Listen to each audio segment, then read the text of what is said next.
This podcast is proudly sponsored by Joro Protein, a Rhode Island plant-based protein supplement company designed for athletes and adventurers. They deliver 25 grams of protein, 5 grams of BCAAs, and 18 essential vitamins and minerals. It's non-GMO, it's gluten-free, it's allergen-free, no artificial flavors, no added sugar or stevia, and it has no additional gums, thickeners, or fillers. Right now, you can get 30% off on this podcast with the code JORORODISTRENGTH 2022. And you can find them at joroprotein.com.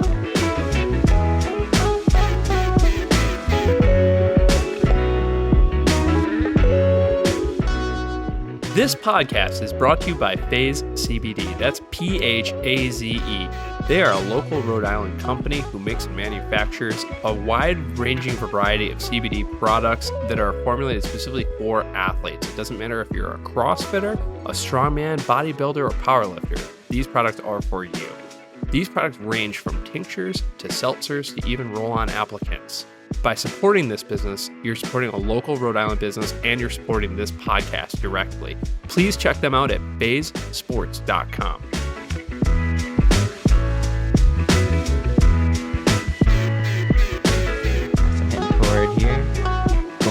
What's going on, guys? Dr. Matt here, host of the Rhody Strength podcast. We have another great guest on today, Tina Hong. So happy to have you on. I know we just finished up 6 weeks of the Newport Ladies Fit for Golf seminar group, and it was awesome. I had a blast. I learned a lot about golfing and a lot about mindset. So I'm excited we get to kind of do the podcast after that finished up. So great to have you on. Thanks, Matt. Yeah, I had a great time and you were just amazing. You were just amazing. The ladies loved you and you really just showed up such in a big way of being in a supportive position and really working us out. That was awesome. Thank you. Yeah, I appreciate it. And so a big part of the reason I have you on today is just to talk about more about what you were doing at the golf event, mindset, how you, I'll give you a little background on you. So you're a certified executive health coach. You've worked with a lot of high achieving, busy business owners, entrepreneurs, and you've worked successfully with people to lose up to 100 pounds of body fat, change body composition, build lean muscle, control cravings, eat more purposefully, mindfully, heal fatigue, increase energy, and improve biometrics, reversing pre-disease states such as hypertension, blood pressure, pre-diabetes, and chronic digestive issues. So overall health, essentially. So, and I know you've had a pretty extensive background, and I want to obviously dive into kind of where you started and how you got to where you're at. But just to start, we're just going to start off with some rapid fire questions just to get things moving. So first question that I want to start off with is, and this could be, I know you're in Westport now, correct? Westport, Mass? Westport. Mm-hmm. So I want to start off with favorite coffee. And then for a lot of the people I interview, that they'll say coffee just in the area where they're from. But I know you spent a lot of time in New York. So if you have a favorite coffee shop in New York, that's totally fine too. So Rhode Island, New York, Westport, where do you like to go for coffee?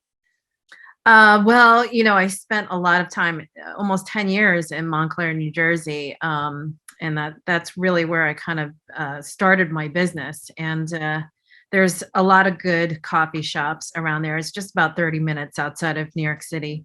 And there's this little cafe called Mish Mish, which is owned by a Lebanese chef. And so he had amazing coffee there. But I have a thought about coffee. I'm not picky. I'm sort of picky about coffee, actually. I don't really go to Starbucks or Dunkin' Donuts if I don't have to. I prefer to go to little coffee shops who have organic coffee. And there's a huge difference between regular conventional coffee and organic coffee. So if they have organic coffee, I'm all in because, conventional coffee is polluted with pesticides. So I try to stay away from that. Oh, awesome. Yeah. I didn't even, I've heard organic coffee is better. I've seen it on the shelves, comparing regular organic coffee, but I didn't know that much about, the pesticides and pollution that goes into that. When did you make that switch? Oh, well, it's probably been a long time. I mean, I'm a coffee lover and I think coffee is good for you in terms of antioxidants and, just in terms of regulating as well. But I guess I made the switch probably, I don't know, probably about 10 years ago or more, because organic coffee tastes better. And more and more coffee shops, little boutique coffee shops, are offering more organic options, which is good. It tastes better. And coffee beans are actually one of the most polluted, production, farming fruits. And yeah, they spray it down because it attracts bugs and pests. Sure. Okay. And so when your coffee is coming from Costa Rica, from Africa, from other countries, or even locally, most of the time it's coming from different countries. When they're mass producing coffee, they have to spray it down to save their crops through all kinds of climate changes and pest changes and so forth. So anyway, it's just something to keep in mind. If you can find organic, definitely organic. If you can make your own coffee and get the organic beans and have it fresh, all the better. Even better. Yeah, that makes a lot of sense. I was treating a client for a while who spent some of his time in Hawaii, and he was saying, because they have coffee beans in Hawaii, and he's like, hey, I know you've had good coffee before, but this is extremely fresh. And it was really good. Yeah. So I can definitely see that. Yeah, definitely. So I don't have one specific favorite spot, but I definitely seek out, organic if possible. Cool. I like that answer. Yeah. So next question I got for you is favorite restaurant. And then same thing, open-ended, could be New Jersey, New York, Rhode Island, Mass. So I guess in Newport, one of my favorite places is the Cookhouse, the Clark Cookhouse. Nice. It's always just a really good go-to spot. It's fun in terms of an atmosphere, and the food is on point all the time. And their sushi is awesome. So I feel like they have an amazing menu, and the chef is just totally on point all the time. So that's probably one of my favorite spots in the area right now for an occasional drink, and also for the food, for sure. Oh, totally. Yeah, that's a great spot. That's a classic Newport spot. That's a good choice. Yeah. My favorite. Next question I got for you is in the gym. So we're shifting topics a little bit. In the gym, what's your, and this could just be recent, something that you've been liking, but your favorite exercise, your favorite lift, your favorite movement? What's something where you go into the gym like, okay, I really want to hit this today. I really want to do this today. Yeah. So I always make sure that I'm working on my lower body strength, because in it helps your posture. It helps my golf game, all of that. But basically doing just lifted squats is something that I try to incorporate at least twice a week. Whether I'm in the gym or not, even sometimes when I'm home and I don't have a full workout lined up, just doing weighted squats can make a huge difference in terms of strength. And during COVID, I had to step out of the gym, and, I noticed my body being actually weaker, and I was like experiencing like knee twinges and hip twinges. So I was like regularly going to chiropractor to help me get adjusted and aligned. But really, when you start experiencing those kind of like twingy things, when you're generally pretty healthy and active, that your body's getting weaker. So that's one of the lessons that I had in terms of body composition at Newport Fit for Golf is if you're not getting stronger, you're just getting weaker, and definitely experienced that. So lifted squats is probably my favorite. I like that. That's great. That's a great answer and a great example, and great lesson too, all in one. Yeah. And we're changing topics again, just slightly. What's a place that either you've traveled recently, or you can answer both, or somewhere where you have planned to travel, or somewhere maybe where you want to travel? Yeah.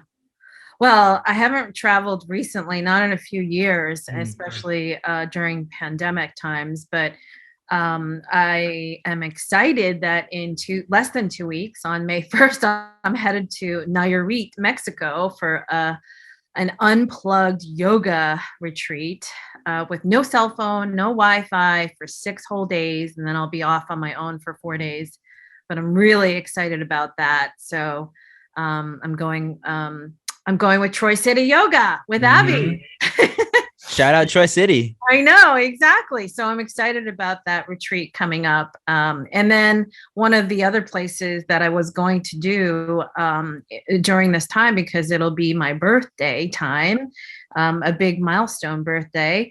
I was planning on going to Bali, but that all got iced. So in the fall, I might join Troy City again to go to Bali together. Sweet. Yeah. Have you been on a trip like that before, like a yoga retreat? You know what? Not specifically. No. That's going to be so much fun. That's going to be so cool. Yeah, I'm really looking forward to it. I'm looking forward to just like cleansing from electronics and detoxing from, just being in a really positive state. I'm going to be spending time writing on my book and just really uninterrupted time, just focusing on what I really want and how things are gonna, just planning mode. Awesome. And we're jumping ahead, but I'm interested. Let's quickly talk about your book that you're writing. Yeah. So, I started writing my book called 60 in Stilettos last year.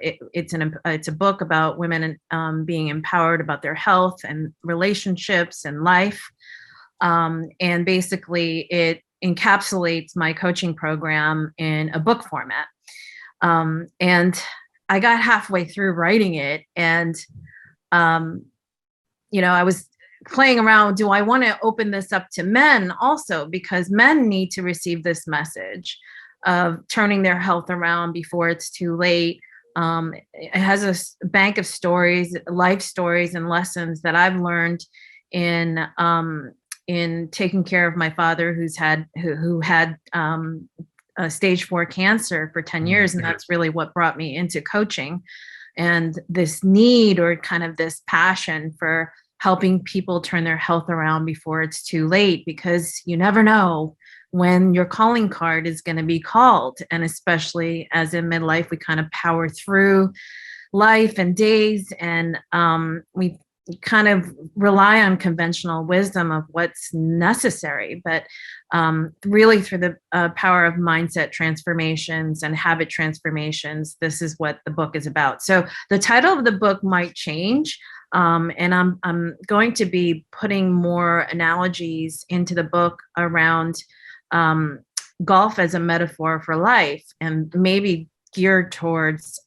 more amateur social golfers who I often see on the course that may not necessarily be at their best health, but they're whacking these sticks around that in high force momentum, and it becomes a risk in terms of injury. And as you know, if your foundation is not strong enough, and you're doing some kind of sports activity, whether it's social or not, or competitive, you're really kind of putting yourself at risk, especially in midlife. And our health is our wealth, and our mobility is our wealth. And that's so critical to just protect. Yeah.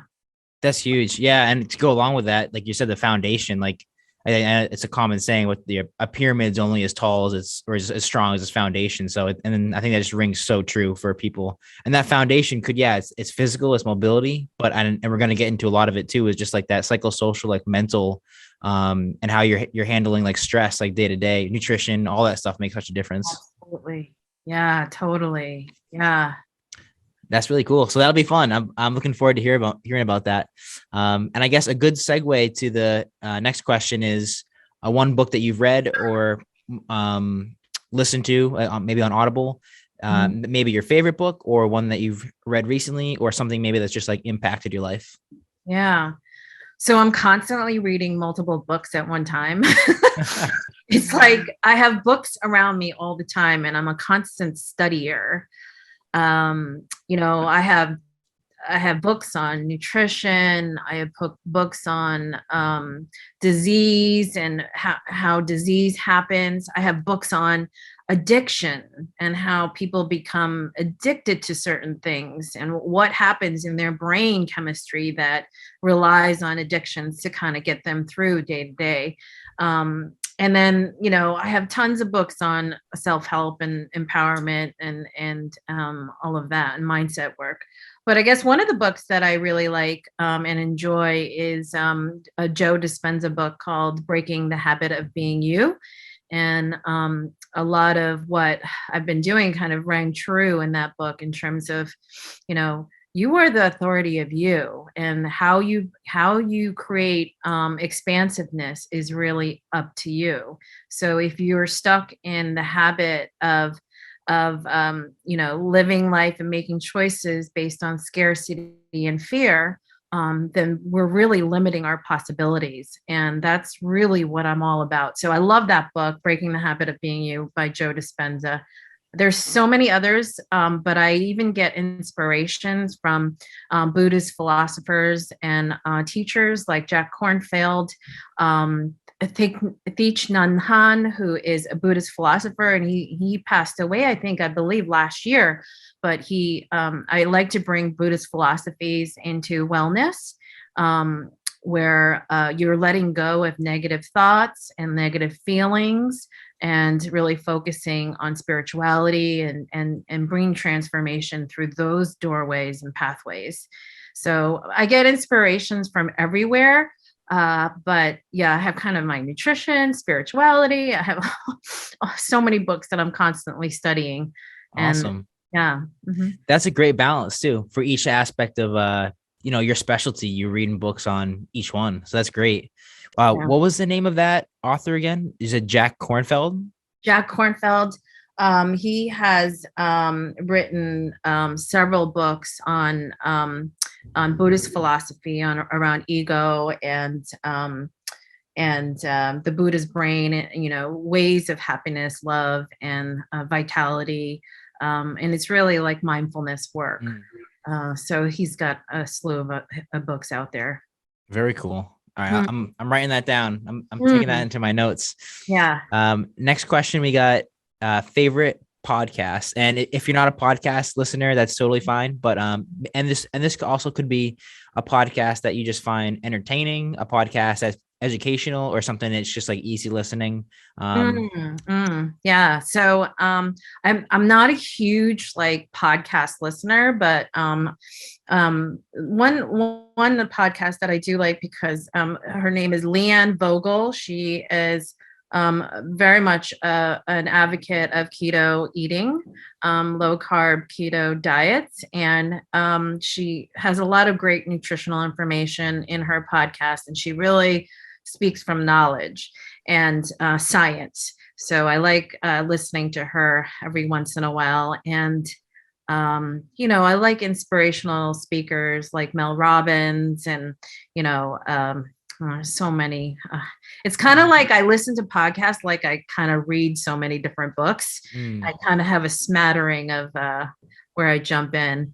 Yeah, so I hope that answers that question. No, that's good. Yeah, I mean, it makes sense if you're reading a couple of different books at the same time. You probably you're pick and choosing your podcast in the same way, which is great. You're getting a wide variety. Yeah.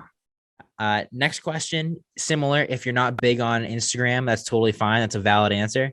But same question, maybe favorite Instagram account, something maybe that again could be educational, inspiring, entertaining, someone where you see their posts and like, or maybe you like look for their posts as they come up. Yeah, I don't have I follow a lot of people in both like, fitness, nutrition, self-empowerment, diet and food, I tend to kind of lean towards Instagram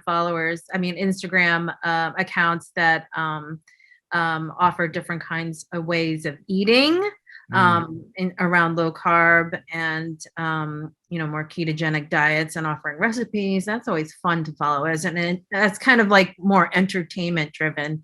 Totally.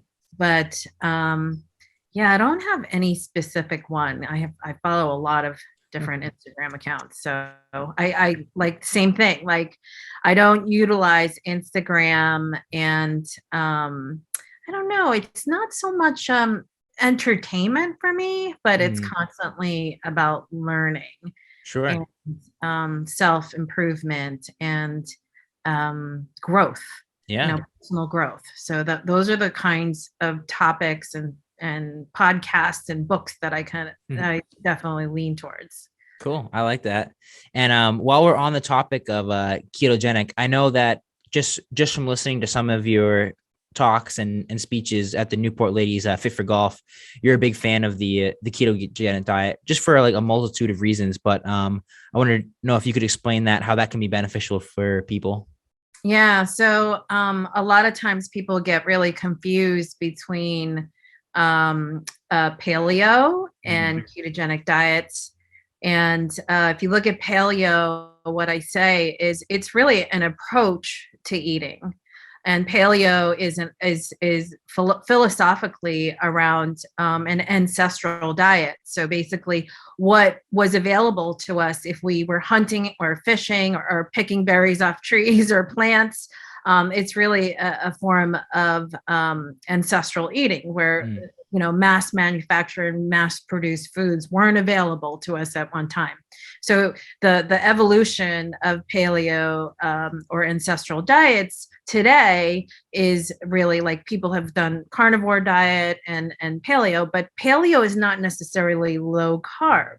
mm, So the difference between that and ketogenic diets is keto is really also, well, back to paleo is about eating as close to the source, so mm, unprocessed, not in a package, not in a wrapper, not in a box or a can, eating as closest to the source, whole foods oriented, in its purest form as possible. mm. Maybe you didn't hunt and fish for it, but basically without a lot of production around it. And most people fail in their diets and weight loss when they rely too much on convenience.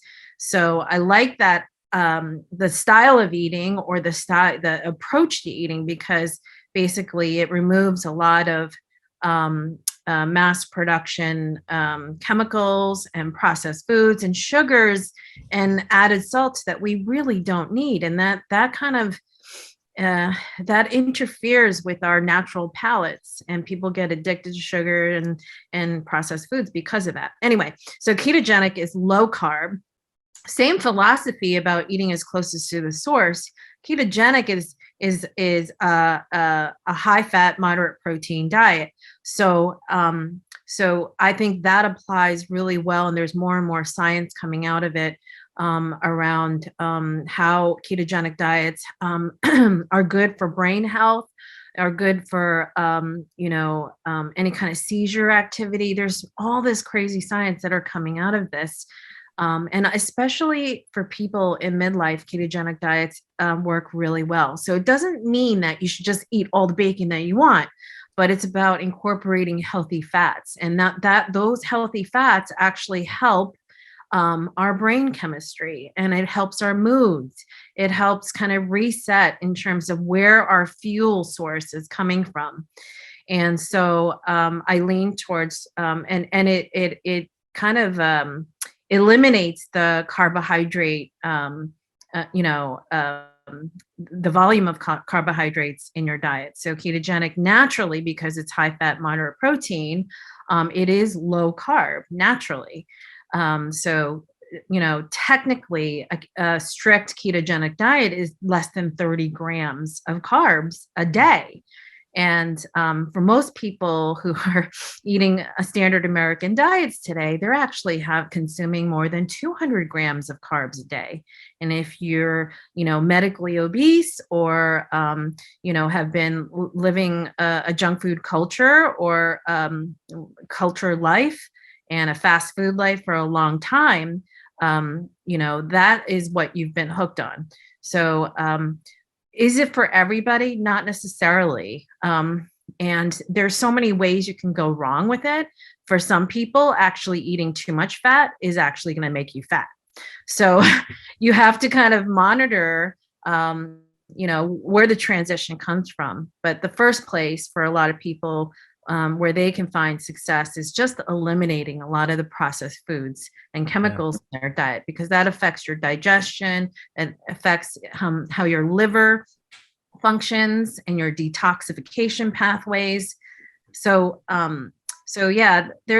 it's good to be under the guide of someone who knows what they're doing to help you get through those transitions. It's hard to go right into keto and do it successfully. So the first place is just eliminating a lot of the junk or the processed chemicals in your diet right off the bat. And I think a good segue to that too is you talked about, I mean, how hard that is to just make those eliminations. And it's good to have someone to hold you accountable, like maybe like a health coach, or just like a partner, like doing it with you. And you touched on this already, but one of the reasons it's so hard to give those stuffs up is because we can get like addicted to these chemicals, sugars, added salts. And you had mentioned that at the Newport Fit for Golf event, you had showed an example of a standard American diet, which we would consider, if or someone on set looking in, like, oh, that's relatively healthy. There was like, I think the example you use, like, okay, we started off the day with like an apple, some eggs, some toast, and then a Luna bar, and then an iced coffee from Starbucks, and then like a salad. And so it's like, okay, this looks pretty healthy. And I forget the exact example, so you can probably clear that up. But then you showed like, hey, look at how much sugar you consumed in some of these quote unquote looks pretty healthy. You actually went way over the daily what's normal. Yeah, exactly. And I think that's where people go wrong, is they and do you know how many times so many people say, I know what I'm doing, but I'm not doing it. Or I think I eat pretty healthy. Those are the two things that people say to me when they first come on to my initial consultation. So what's going on with you and doing a health intake? And it's funny because when we actually dive into their total consumption for a day and how they're eating, the manner in which they're eating, and what they're eating, it's completely off track and not supporting their goals or their fat loss goals or even just hormone balancing goals. So yes, that diagram that I showed you just gave an example of how much hidden sugars and chemicals are in foods that prevent us from actually losing body fat. And we don't realize how much it accumulates. That sugar snack or that Luna bar, all the carbohydrates that go into your total consumption accumulate to a much bigger total than you think. And just in doing, and a lot of health foods that are marketed as healthy are not healthy at all. Like, like Cheerios is not healthy for you. That's like pure sugar crack. And like we grew up thinking that, being marketed to thinking that Cheerios is actually a health food that actually lowers cholesterol, but actually is completely untrue. It's completely untrue. So things like that, or even yogurt, like we think that flavored yogurt is a healthy probiotic food, but it's not at all. It has 24 grams of sugar in it. This is the stuff that, believe it or not, keeps Americans hooked. It keeps us hooked in terms of our flavor palette, and our propensity for our level of satiety in terms of the amount of sugar is so high that when they transition into a low carbohydrate or a paleo whole foods diet, they're like, oh my God, this is so bland. But there's ways around that of incorporating spices, incorporating different techniques of cooking and things like that can help you transition your palate and your propensity to need that sugar. Sugar addiction is a mindset thing. It's a chemical thing. And it's also emotional. So, I get into more of that kind of work in terms of what are you really missing? You think you're missing something, and you're trying to satisfy that missing through sugar and that dopamine hit. But oftentimes what I've learned in working with clients who have, had the need to lose up to 100 pounds of body fat is it's much more, it's deeper than that. It's really kind of deeply seated in not feeling like they're getting what they want in life, or not feeling satisfied. So there's a deeper emotional part that becomes missing, and that's kind of drives addiction, sugar addiction, drives needing that dopamine hit in other ways, whether it's, through food, whether it's through gambling, through alcohol, or whatever it might be. We tend to gravitate towards those crutches or the addictions, whether it be, like a severe addiction or not.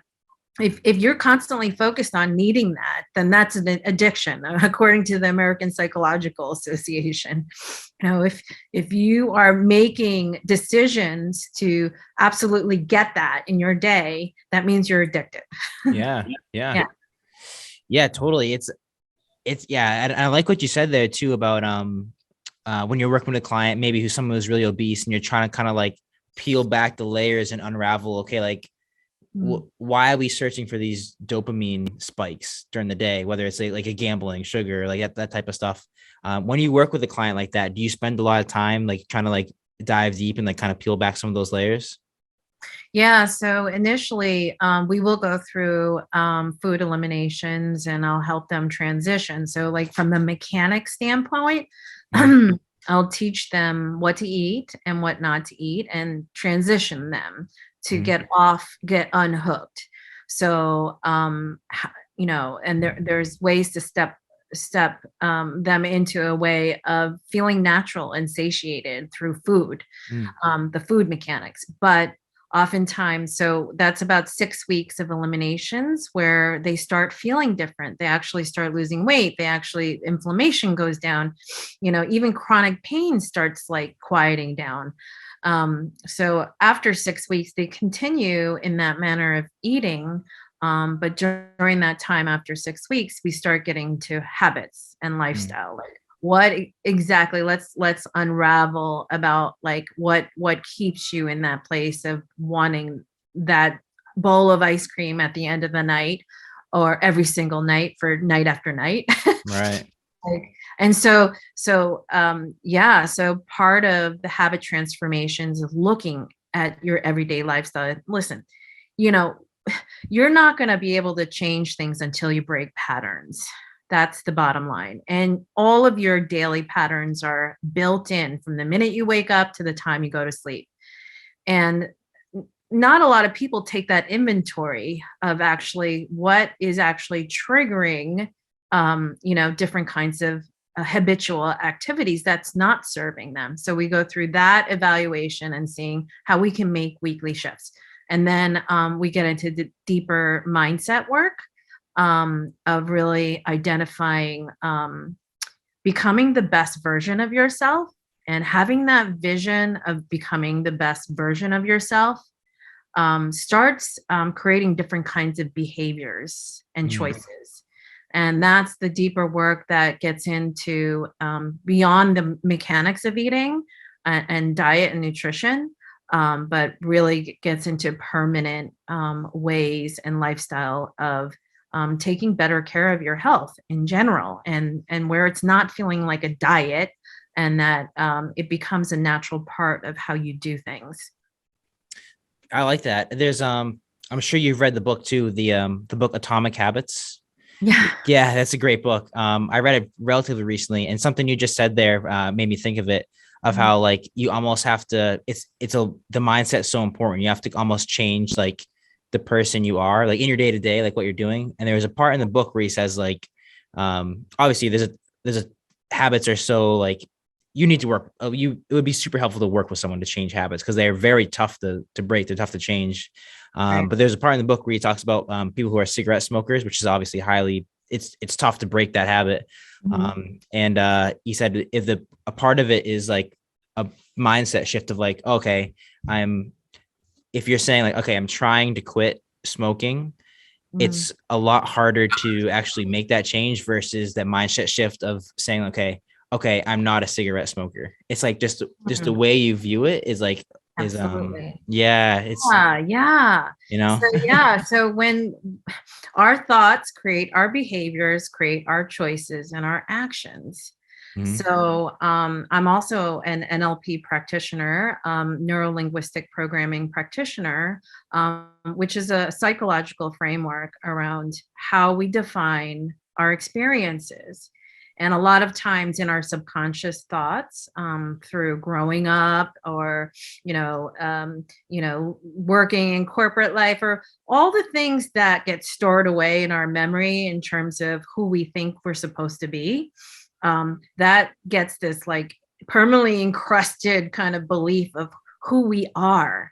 And a lot of times with people who have significant weight loss or health turnaround that's necessary for them, to feel more mobile and feel less pain and so forth, they've already resigned to the fact that that's who they are. Mm. They resign to the fact that it's their DNA, it's genetic, or that they're just aging, and they already resign to the fact that how their condition is kind of what's been given to them.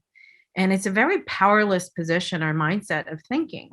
But when you are able to reframe your definitions about who you are and what you want and why you're making the choices you make, something amazing happens. You Mm. get into a more expansive state. You start seeing yourself differently. A lot of times, people who are significantly obese have come to me and they're in a mindset of self-loathing secretly for a long time. They literally cannot even look at themselves in the mirror because they don't like themselves, Mm. and for whatever reasons, traumas in the past, or uh, people telling them they're not good enough, or they already have this built-in belief that they're not good enough, Mm. that it's they're not enough, that you're coming up short. All these negative stories that come into replay, especially when you come across interference in life, especially in your 40s, 50s, and 60s. There's a lot of different challenges. A lot of 50% of adults go through divorce, go through death and loss, go through, changes, or even dealing with children who are struggling with addiction, or parents who are aging and kind of, going through, terminal illnesses, so much stuff going on.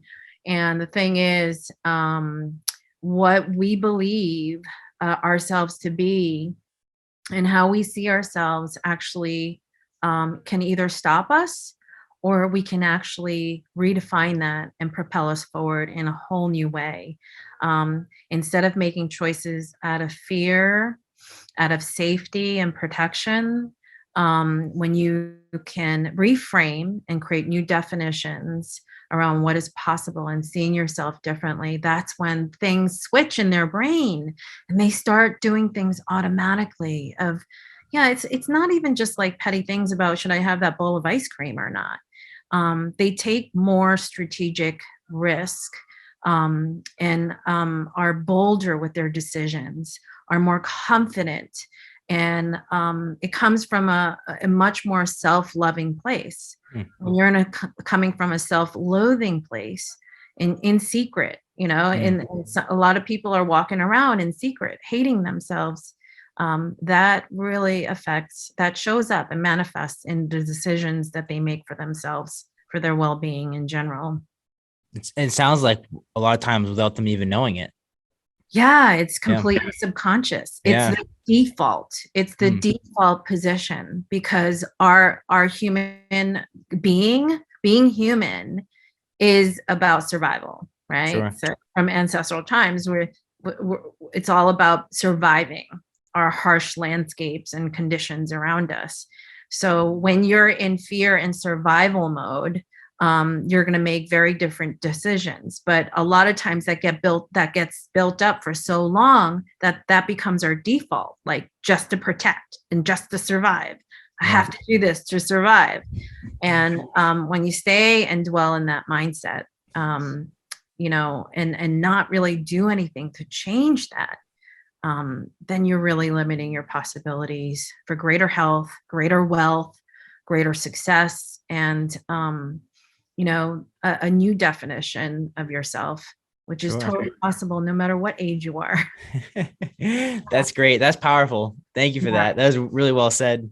Kind of along those same lines, talking about kind of that feeling or state of like always like that fight or flight, like fear-based decision state. There's something you mentioned earlier that I'd written down that I wanted you to talk a little bit more about was the idea of like hormone balancing. And if I'm taking that, if those two things don't connect, I'm taking that out of context, that's totally fine. But I was thinking you were kind of relating that back to like the stress hormones.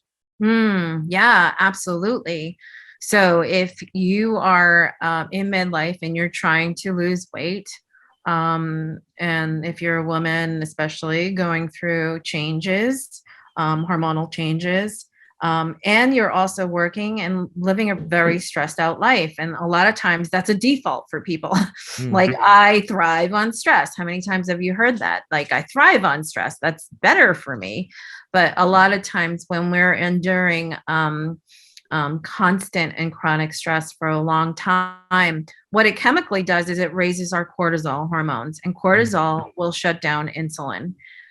It's literally a biological response. So if your stress is at a 8, 9, 10 constantly on a day-to-day basis, and you think what you're eating and how you're changing your diet is going to help you, and just because you think you're going to be on that treadmill for hours and hours every single week, none of that matters, because that 8, 9, 10 level of stress is going to completely sabotage everything good you're doing. It's totally, that is a hormone. Cortisol is a hormone, and it trumps insulin, your insulin response, which, is made to help you convert, what you're eating into energy. And so, and if you're not converting it into energy, you're storing body fat. And so when cortisol shows up, you're automatically going into storing body fat immediately. It just shuts insulin down. Yeah, that's science.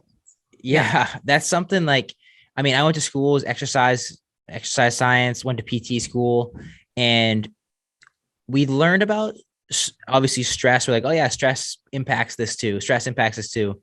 But until you kind of describe, you also described that during the Newport Fit for Golf event. I'm like, oh, like just the way you connected the dots there. I'm like, okay, yes, I think we all kind of understand like stress can affect us, blah, blah, blah. But the way you connected the dots, you're like, okay, not only does stress affect this, but this is how it affects it.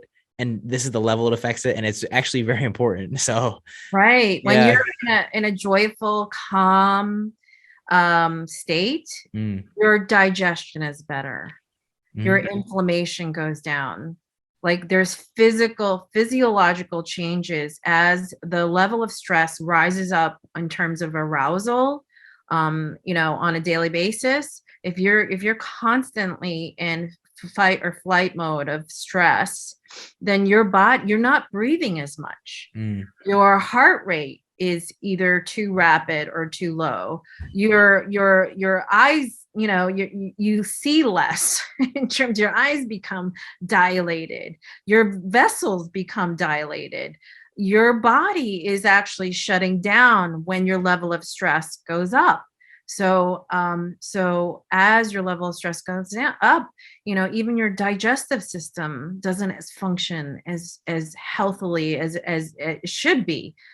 So there are physiological responses to the level of stress that you endure on a day-to-day basis. And people underestimate that. They kind of say, oh, I'll get through this time. But meanwhile, things show up because they've been putting it under the rug for so long and not dealing with it. Yeah, that's huge. Yeah, I really like that. I think that's a underappreciated topic that really ties into each piece of this. That's big. So we're coming up close to an hour, and wow. I do want to be respectful of your time, but I want to hit a couple more topics because I think there's a bunch of things we haven't hit yet that I think would be really interesting if you're okay with that. Yeah, sure. Go for it. Cool. So we don't have to spend too much time on this, but I think it would be interesting, and it's interesting for me too, just to get a little bit into your history, kind of like what that process was from getting into the health coaching field, and then basically how that came about.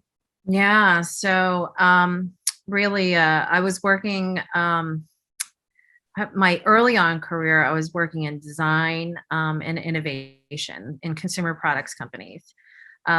So I was trained to really think outside of the box, which is a different kind of, job than most people have. So I kind of bring those learnings into what I'm doing today, always thinking outside of the box and looking outside of the adjacent categories, not just looking at what's been served to you, but really saying what else is an alternative? What are the alternatives? So, but prior to how I got into health coaching is for 10 years, my dad had a stage 4 cancer journey. So he was diagnosed in early 2000s and he died in 2011. And he had a stage 4 cancer the whole way through. So every kind of couple of years, there was another tumor, another cancer, or it just kept growing. And it was really frustrating to me. And during that time of his illness, I was going to night school. I was working in different companies. I was not healthy. I was like totally stressed out on an adrenal overload, emotionally feeling stressed with the possibility my dad would not be able to walk me down the aisle if I ever got married, or not being around for the rest of my life. And I was only in my 30s, in my late 30s to early 40s. Mm-hmm. And so, during that time, I really advocated at the Memorial Sloan Cancer Center in New York City. I was there so much and asking questions to the doctors. They thought I worked there. They're like, "Are you on staff?" And I'm like, "No, I just live here." I felt like that was like a gift of mine to be able to caretake for my dad and ask the right questions and advocate for his health journey and the decisions that the doctors were making, in conventional cancer center world. During that time, I learned a lot of life lessons. And once he died, I kind of buried my head in grief and worked at a mega large corporate giant company and traveled like 50% of the time and drank too much and ate whatever the hell I wanted. And I was just kind of in this deep grief mode for a long time. And, I was, in charge of something very important in terms of coming up with $100 million consumer brand. And, anyway, so I was just in a really bad state. I left the company because I just couldn't. I was not happy. And once I got out of it, and after my dad died, I just took a whole year off of taking care of myself and bringing my inflammation down, loving myself in every respect. I was like religious about yoga. I was going to yoga almost every single day. I would be crying on mats, like in Shavasana, just grieving and trying to find myself. And that's when I decided to get my certification in health coaching and really help people and take what I learned in my dad's journey with cancer to another level and say, I want to help people. I want to make a bigger impact in people's lives. And I think I can do that. And so that's how I got into health coaching. And it's been a glorious journey of constant learning. That's a great story. And I mean, it comes from I think a great place too, as far as like, you're able to take that experience and just learn so much from it that you're like, okay, I want to pass this along to other people too. Absolutely. And it's, the biggest learning was I was able to see for myself and witness my dad's fear of this fine line between death and life and how fragile it is. You never know when it's going to be taken away from you. And he was only in his early 60s when he went. And it's like, wow, you think that you have it made and like you have everything all kind of set up for you to retire and all of this stuff. But you never know what's going to happen. And again, you are the authority of you, and what the choices that we make today is seeding the next 20 years of our life. And I feel absolutely passionate that people can make the change. People can make the shift and really advocating for their best health instead of just being complacent about it. And that's really where I'm coming from. Yeah, that's great. I like that a lot. That's a great story. Thank you for sharing that. All right, so let's shift just a little bit. I just want you to kind of like list off. I know you had mentioned one of your we'll kind of go on the same lines. One of the education certifications you had, which was the neural NLP. speech NLP. Mm-hmm. Okay, neurolinguist. Neurolinguistic programming. Awesome. Okay. Mm-hmm. And you kind of mentioned that already. And you said your health coaching was through, it was in New York, right? Yeah, it's through the Institute of Integrative Nutrition and through continuing studies through low carb nutrition conferences and just ongoing studies with phenomenal personal trainers and understanding how body composition changes due to nutrition. And so it's real life application and experience that I bring in my health coaching program. And it's all science-based, it's not myth-based, what people think it should be. It's gotta have some roots in science for it to be legit. Actually, yeah. You should check out Peter Attia. Okay. Yeah, he is, I think he's a behavioral nutritionist or I forget what his background is, but he is fantastic. And I follow him on Instagram. Cool. And he incorporates fitness and body composition changes and nutrition. Yeah. Awesome. Good stuff. And I want to ask, we're going off topic a little bit, but I want to ask this question just because I know you're so passionate about it, but any sports or hobbies that you like to do? And I know like the obvious answer is golf, but. Yeah. So I love golf, and I've been playing for just a little over 10 years. And the saddest part of it is my dad played until he couldn't walk on the course anymore because he had a brain tumor. He couldn't physically move, but he walked 18 holes when he was feeling strong enough because he couldn't go back to his business. And he really got into golf later on in his life and during his cancer journey.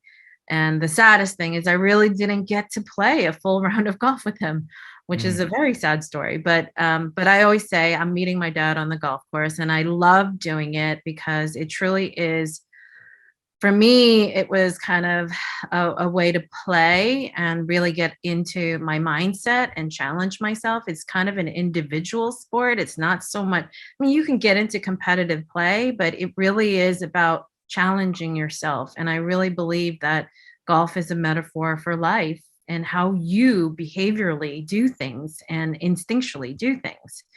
And that's what is so phenomenal about it. And that's why I introduced at Newport Fit for Golf this whole, lesson plan around the inner game, the secrets of the inner game of golf.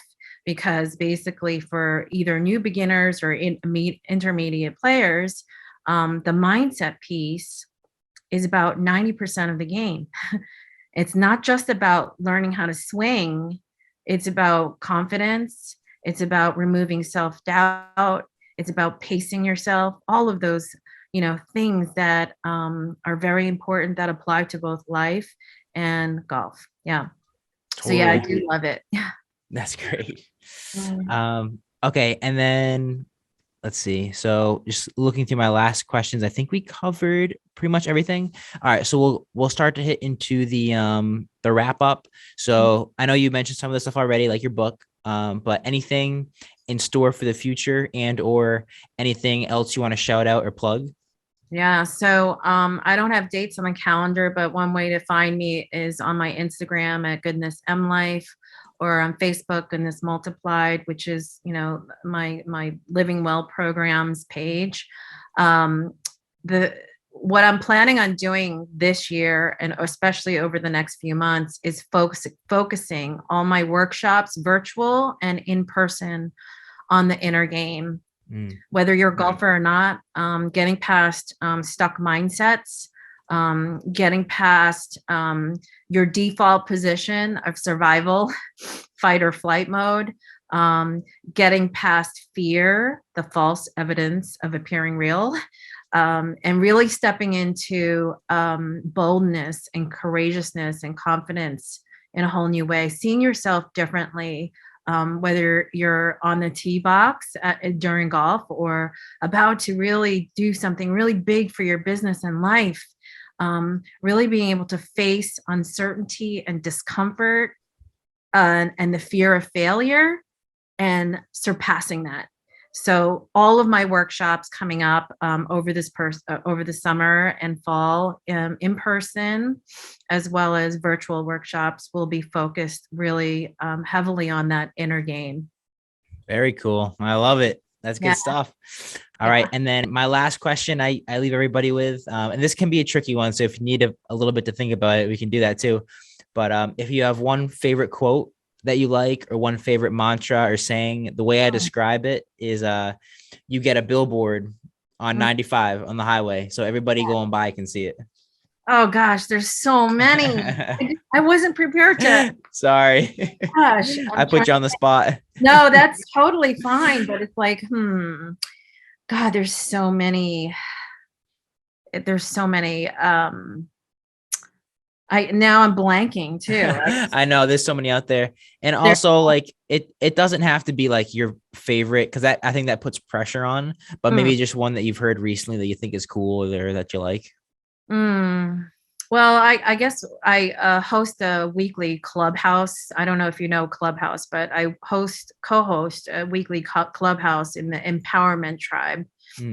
And this morning, it's with other coaches, and people drop in to get support and so forth. So it's just a really beautiful time of sharing and giving and servicing, and connecting with people from all over the world. It's Wednesdays at 9 a.m. on Clubhouse. You can find me. But one guy who I love, Brad Dalton, he wrote a book called The DNA of a Champion. He's also kind of a self-empowerment coach. And he said this today, which I'm going to quote him on. All right, perfect. Regrets will outlive longer than your fears. Ooh, regrets will outlive your fears in life. Regrets will outlive your fears in life. Yeah. Nice.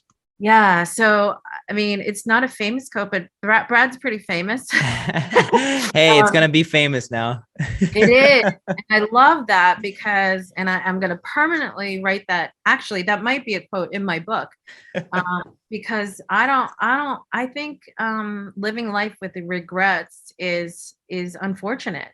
And so we got to take our best shot every single moment, and being so grateful for where we are in life. But if you allow fear to overtake your decisions and the way you do things, just know that later on, you may have those regrets if you allow those fears to get in the way. Totally. So, yeah. So. And what was his name again that said that? Brad Dalton. Yeah, he wrote a book called The DNA of a Champion. Cool. Yeah. Make sure I credit him on that one. Yeah, definitely. Cool. All right. Well, hey, that wraps up the podcast. Was awesome to have you on. You dropped a lot of knowledge. So thank you so much for that, Tina. Drop some bombs. You dropped some knowledge bombs. Yeah. Bombs.com. Exactly. The bomb.com. Yeah. I love you, Matt. You're the best. Oh, thank you. It's been such a pleasure. You are remarkable in terms of your character and integrity, and it's been such a pleasure working with you. I can't wait to collaborate on other things together. Totally. I just think you're the bomb.com. You really know your stuff in terms of physiology and science behind body. And I totally have so much respect for you in that way, because there's a lot of trainers out there that don't really understand. Sure. They go through these motions, and it's not that trainers are irresponsible, but you really understand from a fuller perspective of body mechanics and physiology. So that's critical, Dr. Matt. Thank you. I appreciate it. I try to stay on top of it. Yeah. Awesome. Well, hey, okay. That was great. And we'll sign off. Thank you, Tina. Thank you, Matt. All right.